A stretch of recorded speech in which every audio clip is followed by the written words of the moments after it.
What's going on, Titans fans? I just got off of work. As you can tell, I'm still wearing my work uniform because I just got some big news. Everybody have saw the news. Came out this morning that Brian Callahan has relinquished play calling duties to quarterbacks coach Bo Hardigree, and the Titans later in the afternoon traded away Jarvis Brownlee Jr. to the Jets. What the heck is going on? All right, let me give you guys my thoughts on both. Starting with Brian Callahan giving play calling duties to Bo Hardigree. Honestly, this could mean one of two things. It could either mean what's most likely, this is the first step into this marking the end of the Brian Callahan era. This is the first step into marking the end of this era of him being fired. Or something magical is going to happen and things are going to magically turn around. I don't think that's going to happen. I'm going to hope for it because at this point, I want to choose to be a glass half full kind of guy and just say, hey, you know what? More than likely this ain't going to work, but let's just hope that it does. But here's the deal. You brought in Brian Callahan. He was hired to be an offensive wizard, to be an offensive guru, to design the offense, run the offense, manage it, call plays, do everything, while the defensive coordinator and special teams coordinator handle their sides of the business. You know, it's not like a CEO style coach like Dan Campbell, Nick Sirianni, Mike Vrabel, a guy that, sure, might have some input in whatever side of the ball they came from, but they are kind of overseeing everything more than the one coach focusing on one side of the ball, like an Andy Reid in Kansas City, for example. You guys picking up what I'm saying? Anyways, you brought on Brian Callahan to do this job, and if he can't do this job, why did you not fire him? Well, here's why. First of all, Amy Adams Strunk, the Titans owner, we all know that she's got a reputation of being trigger happy. She's got I just did like a scissor thing, being trigger happy, firing people too early, too soon. And quite frankly, if she fired Brian Callahan now, it's going to look bad on her and it's going to look bad on the organization. And she doesn't want that right now. Right now, Titans fans are fed up. They are angry and they need answers. And so a logical answer would be, let's have Brian Callahan relinquish play calling duties to somebody else that has play calling experience, and Bo Hardigree, who we'll talk more about in a second. And then we'll keep Brian Callahan on the staff. That way it doesn't look like for Amy's perspective, it doesn't look like we're firing somebody too early and we're continuing the narrative of firing people too soon and being trigger happy. So it's a best of both worlds in this scenario. And looking at Bo Hardigree and his background, he was an interim head coach interim offensive coordinator in 2023 when Josh McDaniels got fired on Halloween, and they promoted Antonio Pierce to be interim head coach at the time, and Hardigree was the interim offensive coordinator and play caller. And in that time with Aiden O'Connell, a rookie Aiden O'Connell, mind you, he scored 22 points a game. He had 30 points in his first game calling plays, and also that was the year when they dropped 63 on the Chargers out of nowhere. So that was credit to Bo Hardigree. And they averaged, I think 22 points per game. I think I said that. And then they averaged over 300 yards per game on offense. I think it was 350. I'm pretty sure. I don't remember the exact number, but I remember seeing it and being like, oh, well, that's decent. Like, the offensive output was very decent for what it was in Las Vegas at the time. So if you want to look at it positively, hey, the last time he was a play caller for 9 games, he did a good job. And so I'm hoping that that's going to be the case. That's obviously not guaranteed. More than likely, if we're being honest, it's still going to be the same dang dong crap that we've looked at for the past 20 games with Brian Callahan. I'm not expecting anything to be different.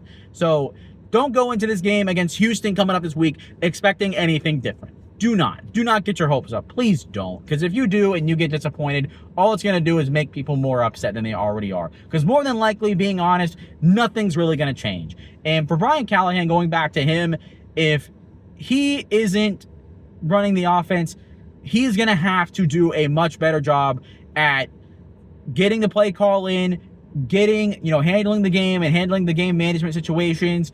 Now that the play calling is off his plate, I don't want to see any more egregious problems with managing the game. I don't want to see it anymore. Maybe some things might happen, and you know what? Fine. It's a new thing. People got to adjust, right? I'm going to give a little bit of grace here.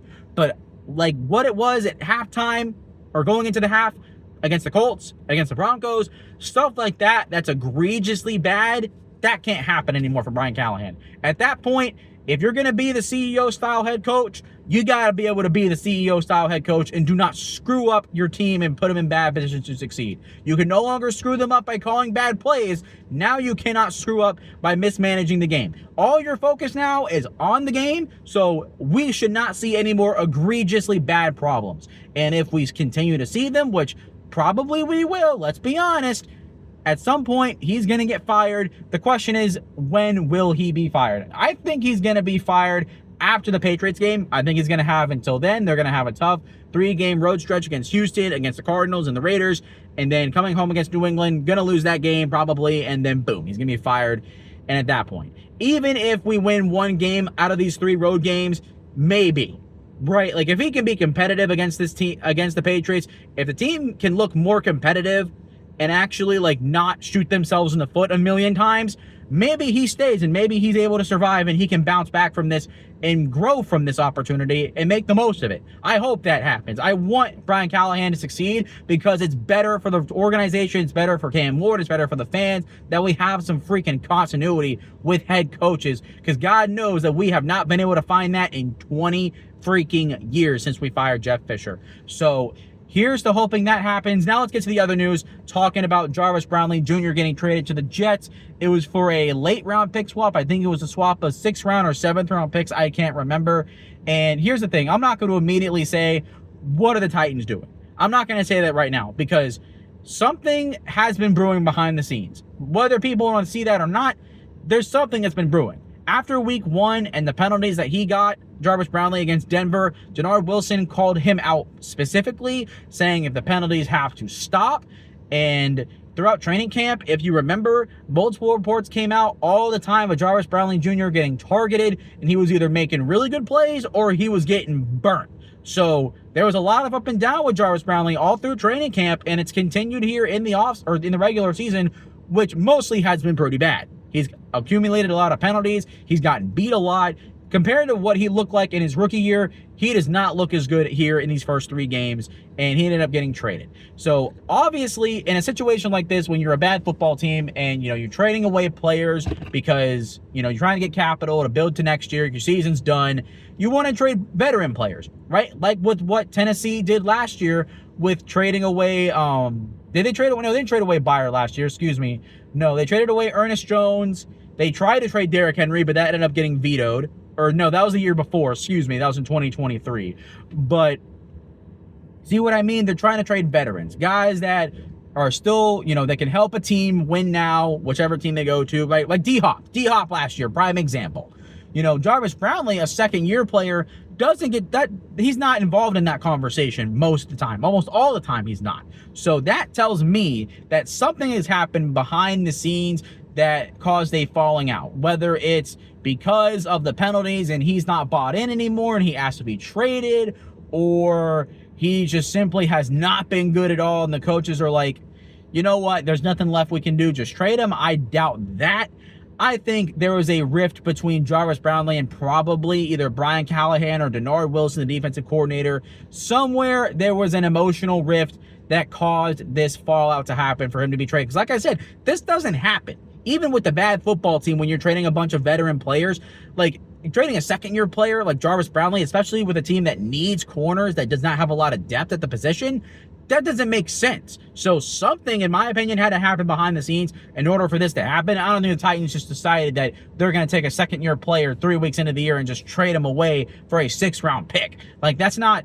Teams don't do that. Even dysfunctional teams like the Titans do not do that. That just doesn't happen in the NFL without a specific reason happening behind the scenes. So I would keep your guys' heads on a swivel. Keep aware, because we're probably going to get some more news coming out in these next couple of days. But regardless of whatever happened, losing Jarvis Brownlee, that sucks. That's a young player that we were hoping that would develop and grow. And after all the positive signs he showed last year, to see him get traded away so early, what a waste. What a waste. That just sucks. And another pick, again, that's just not going to work out in Tennessee.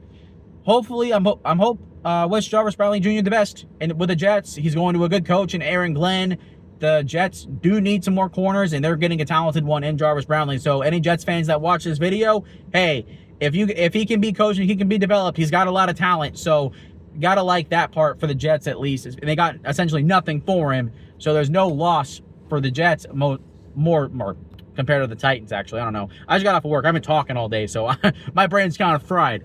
But with that being said, Jarvis Brownlee being traded, that sucks. That's unfortunate. Brian Callahan giving up play calling duties.